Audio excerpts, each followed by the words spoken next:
Welcome back to another YouTube video, man. Welcome back to the stream.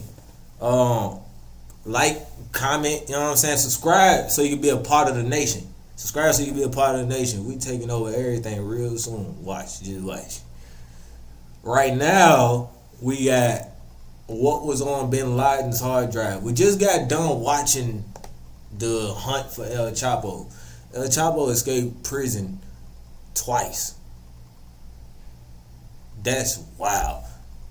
Man, we about to see what's on Bin Laden's hard drive. First, How rich was Osama bin Laden? Abbottabad, Pakistan. This compound is large, but it's nothing fancy. Inside, you'll find dozens of chickens, some vegetable patches, a cow, and the world's most wanted man. Only a handful of people know that Osama bin Laden and 60 members of his family have been living here for the past 5 years. They've taken great care of members of his family. Only a handful of people know that Osama bin Laden and 60 members of his family have been living here for the past 5 years. They've taken great care to be as self-sufficient and under the radar as possible. They're a tight-knit family, and every night they have intense debates about the future of Al-Qaeda, especially lately. Like always, bin Laden goes to bed with one of his 4 wives. Tonight, it's the youngest, Amal. They're fast asleep, cuddling their 3-year-old son, when they're startled around 1 a.m. Is that a storm? Amal reaches to switch on a lamp, but bin One of fucking 4. That little bitch. Bin Laden stops her. He knows this sound. It's not a storm, it's helicopters. Bin Laden panics. The Americans are here. They found him. He's forgotten to load his AK. How the fuck you forget to load it? And well for him. And another realization sets in. They're going to find his hard drives. 3 terabytes of Al-Qaeda's secrets. Let me just break it. I'd have been Nothing up in that could be worse. motherfucker He'd rather be like captured Michael and Jackson. killed than to have this data exposed. Fuck dumb, bro. How the fuck? How? Why? What? How? I'd have a drum on that motherfucker. 80 of them bitches ready to go at least. You forgot to load it? Dumbass bastard. Then, El Chapo stupid ass.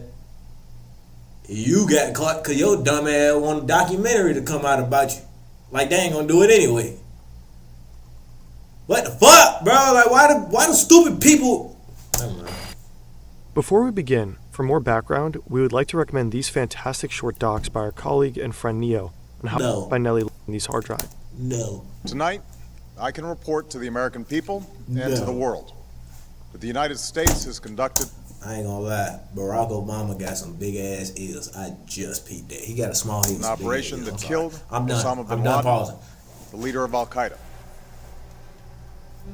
Of course, you had the black man do it. I'm sorry. That was When the U.S. Navy SEALs raided Abbottabad to capture bin Laden, they were supposed to stay for only 30 minutes or less. Most successful missions take no longer, and any delay would amplify the danger. But when they spot, quote, a shit ton of computers in the compound, the potential intelligence value is too tempting. They deviate from the plan to return ASAP. They gather up the electronics and deliver them to the CIA. Sifting through the files is a gargantuan task. Every Arabic-speaking linguist in the intelligence community is on the job. There's lots of normal stuff you might find on just about anyone's computer. Home videos, news clippings, memes. Excessive amounts of pornography. Then there is the expected terrorist content, Al-Qaeda propaganda, and so on. But that's not the interesting part. On these hard drives, U.S. intelligence discovers a treasure trove of letters. he said extensive amount. That's crazy. The bulk of Al-Qaeda's communications were typed or handwritten, then transmitted by couriers on a SIM card. For security reasons, bin Laden did not have internet access the whole time he was in hiding. The letters were exchanged through what Al-Qaeda called a closed circle.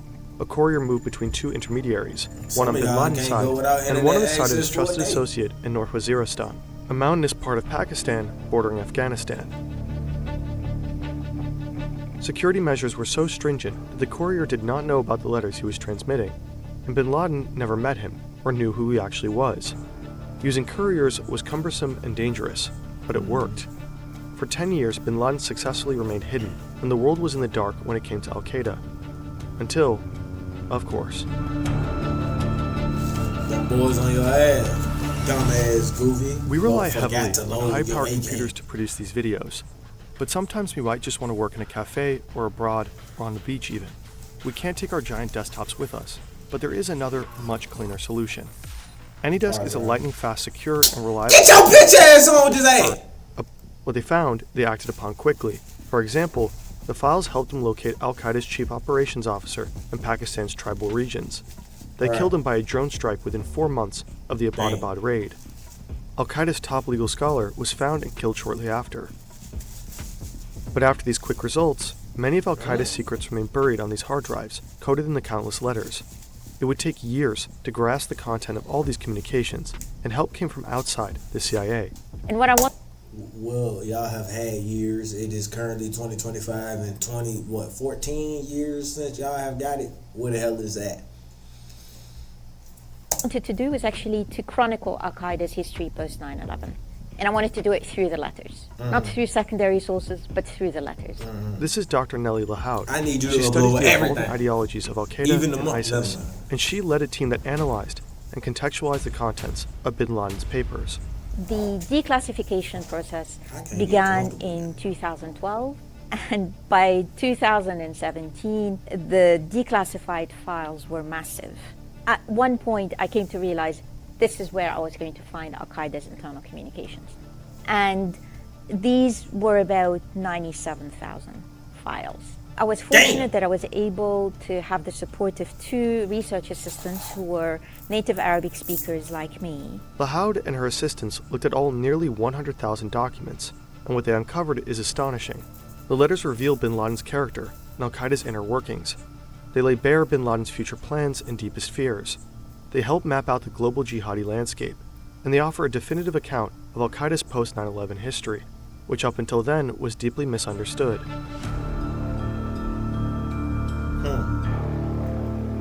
Tora Bora, which means black dust in Pashto, is a remote and barren part of eastern Afghanistan. Bin Laden loves this region and knows it well. It held a special place in bin Laden's heart since the 1980s, when he made a pilgrimage from Saudi Arabia to assist the Afghan Mujahideen in the holy cause of fighting the Soviets. He helped fund the construction of cave complexes in the region and recruited fighters who contributed to the broader resistance movement. The Soviets eventually withdrew, and bin Laden believed his contributions to be decisive. The victorious Afghan jihad inspired the formation of Al-Qaeda, which means the base of an Islamist legion that could wage jihad anywhere. At that time, bin Laden and the Americans were on the same side, both in Tora Bora, supporting the Afghan Mujahideen and resisting a Soviet invasion. Now 14 years later, bin Laden is cowering from them, fleeing into the same mountains that he once used as a stronghold. But the CIA are on his tracks. On December 3rd, 2001, the situation turns grim for Al-Qaeda. The Americans start bombing relentlessly. Al-Qaeda members are hiding in caves at 9,000 feet, shivering in 10 degrees below freezing. They have no access to drinking water because it's frozen. The bombs keep raining destruction. Against all odds, bin Laden escapes the US troops, but he's not feeling celebratory. He knows that at any moment he can be killed, so he hastily draws up his will. And in his will, bin Laden writes to his children, "Forgive me, because I have given you only a little of my time since I answered the jihad call. I have chosen a road fraught with dangers, and for this sake suffered from hardships, embitterment, betrayal, and treachery. I advise you not to work with Al-Qaeda." It's a low moment for bin Laden, and it's not just because death is around the corner. It's also because he made a horrible mistake, and now he knows it. What the letters reveal is that Al-Qaeda had not anticipated that the United States would launch a war in response to 9/11. At most... What? Boy, you dumb as hell. They thought that the United States would respond with limited airstrikes. Al-Qaeda was completely unprepared. Y'all flew 2 big-ass planes into 2 big-ass buildings. And then y'all blow up the Pentagon? What the fuck you talking about? They ain't think the get back was gonna be get back. They didn't even have a plan A. The get back is getting back, motherfucker. He believed the United States was fundamentally weak, a paper tiger with no real bite. Not all jihadis suffer from this delusion. In a council shortly before 9/11, high-level jihadis and Muslim religious authorities warned bin Laden that the Americans would attack the whole Middle East if he launched an attack on U.S. soil. But he waved off their concerns confidently. He was certain that the United States didn't have the resources for a counterattack.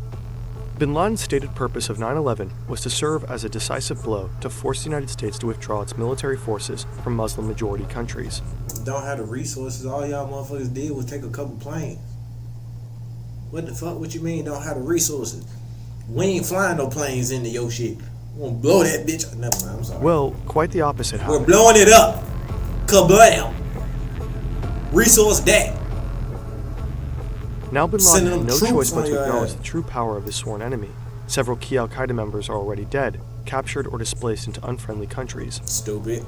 The Taliban, who has been aiding al-Qaeda, has fallen rapidly. But it would take bin Laden years to publicly admit his mistake. For their part, the United States also misunderstood the power of their enemy. But in their case, the opposite was true. They believed al-Qaeda was far more powerful than it actually was. Well, we said that blitz on the Up until bin Laden's death, al-Qaeda was widely perceived to be the major player in the global jihadi landscape. 9/11 shocked the world, and it was assumed that only a very powerful network could harm the world's greatest superpower in such a devastating manner. Most people believed al-Qaeda was still pulling the strings when it came to other Islamist terrorism. The Madrid and London bombings of 2004 and 2005 were falsely reported to have been orchestrated by the group. I ain't gonna lie, bro, where Osama and them messed up at, is that a Drake? Why you ain't had that when you was asleep? Goofy. Anyway, I feel like they had the element of surprise. That's what they had to their advantage. They had the element of surprise. If we didn't know who did it, he might still be alive today. If it took a minute to figure out Osama bin Laden did it, he probably wouldn't even got killed. And for a while, bin Laden fed that narrative, publicly cheering on jihadis and allowing people to believe that he was calling the shots. Al-Qaeda continued to release public statements, which allowed them to project strength that they did not have. They fed the illusion that the jihadi landscape was a united front. But the papers show that the post-9/11 reality looked quite different. So when bin Laden disappeared from the scene, we learned that he stopped communicating with his associates for about 3 years. Now, he was watching the news, he was releasing public statements, but he had no knowledge about what was happening in the world of Al-Qaeda itself because he was hiding.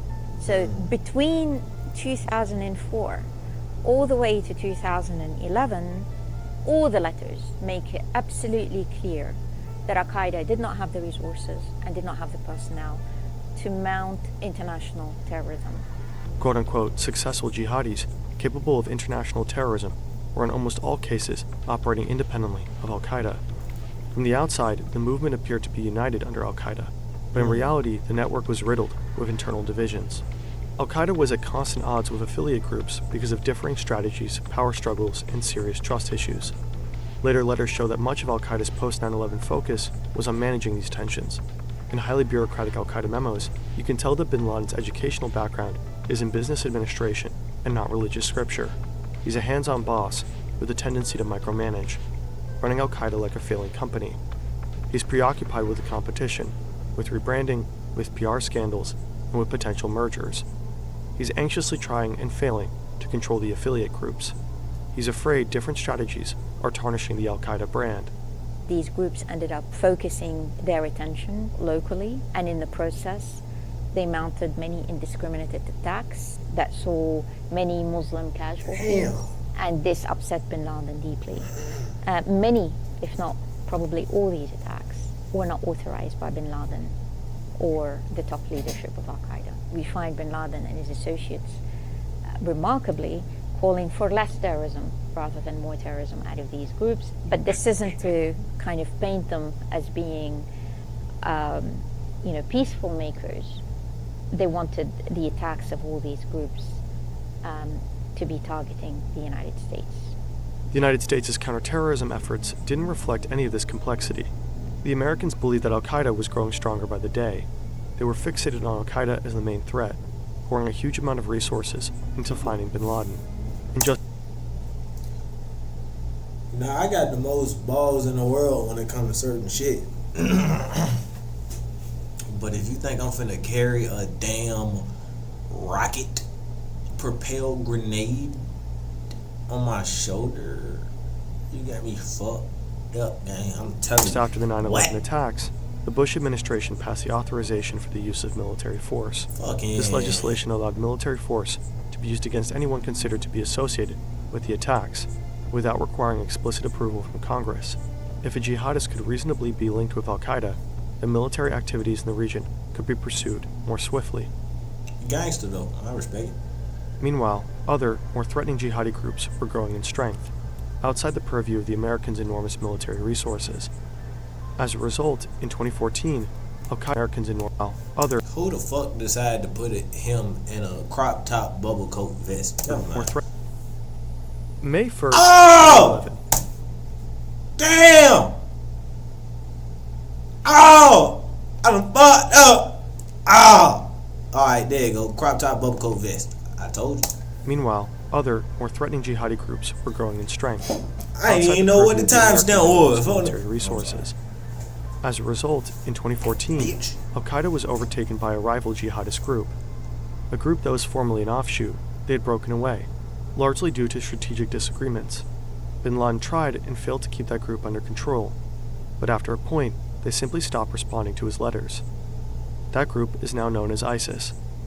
The letters reveal another fascinating delusion of bin Laden, which helps explain why he was ultimately captured. Because the dumbass forgot to load the chopper. For nearly a decade, bin Laden has been on the run from the US. His entire life and the lives of his family members are focused on evading capture. It pains bin Laden that his family is stuck in hiding. The papers show that he's a caring family man who is intensely worried about the safety and well-being of his loved ones. He might be a mass murderer, but he reads his grandkids' stories every night. It's a tough life in isolation, but his careful security measures have kept him safe. At one point, in 2010, bin Laden receives a letter that one of his couriers might have been captured. This would compromise everything. But instead of really starting to pack his bag, he chose to stay where he did. Why? Bin Laden had a soft spot for his family. At that time, his wife, who was detained in Iran, as well as his son, were released, and they wanted to join him. So bin Laden's role as a kindly patriarch may have been the reason for his ultimate downfall. He was too wrapped up in his family matters to give the courier threat his full attention. He got 4 hoes. I be wrapped up in my own family matter with one bitch.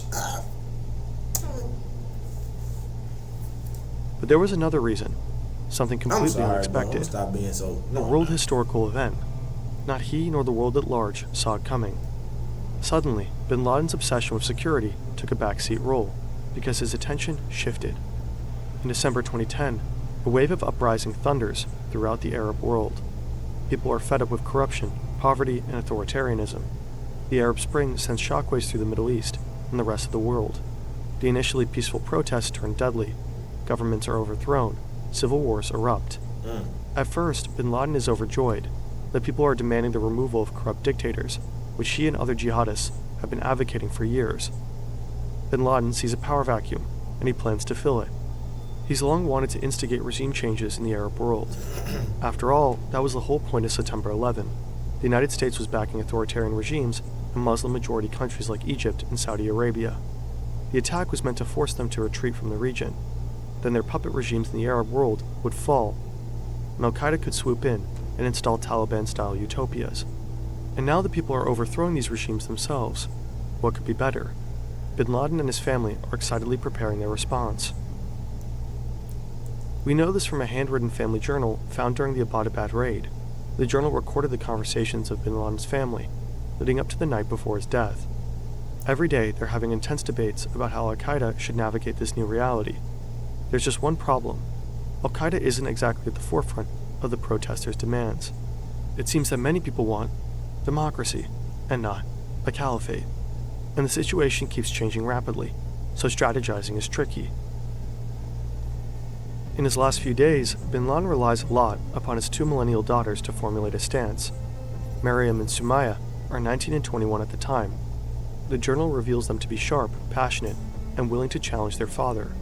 They ask him the hard questions, like, is it possible that some among the new generation will believe that political change can occur without jihad? After all, the West intervened in support of overthrowing the Libyan dictator and seems generally in favor of the uprisings. Bin Laden is stumped. At points he is almost hopeless in his confusion, one day saying, "We cannot do anything except intensify our prayers." But his daughters push him to make a statement. The political moment is too important to waste.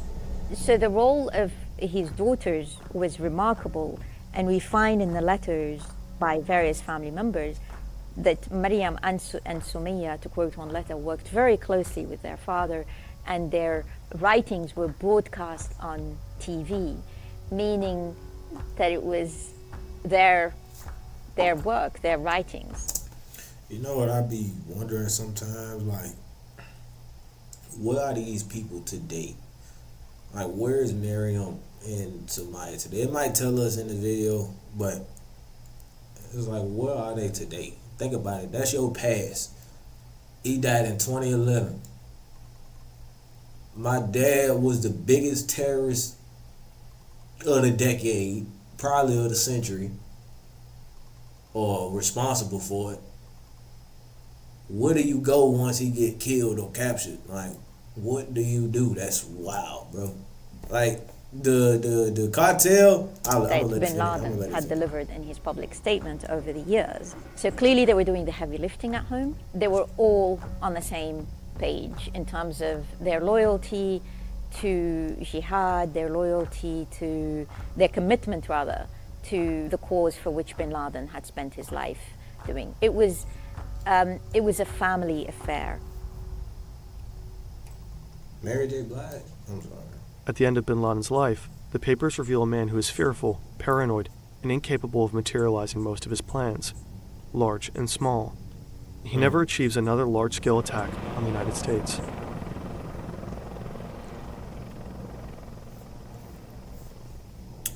Alright, that's gonna do it for this video, man. The forgotten attack on the Twin Towers. Look, bro, I'm going back to the cartel. But no, I'm not gonna hit it yet. My whole thing was like, alright, the cartels, his sons, El Chapo kids, whatever, continue it. I'm pretty sure his cartel is still being ran by one of his sons today. Don't know for sure, but I'm pretty sure. But in a situation like Osama's daughters, what do you do? Like, where do you go from that? You got so much knowledge about what's going on. You got to do something with it. You can't just work no regular job or be no regular person and you Osama bin Laden. What the fuck? Who?